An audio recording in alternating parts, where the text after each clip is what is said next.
Aldıbadan hemeylerinin Novruz bayramını kızgın tebrikleymen.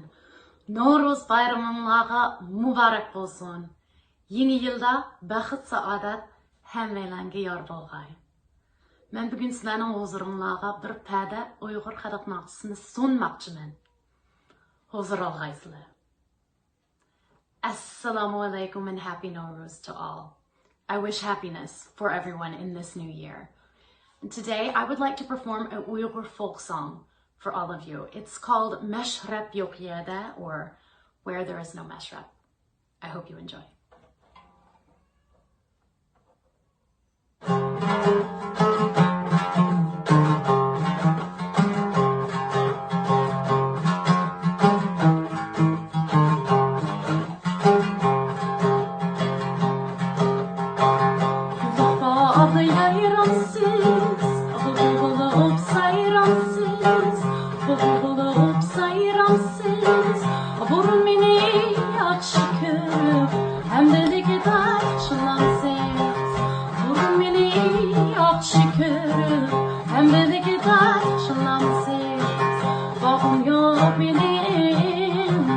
Çoğum yok benim, meşrep yok yerde.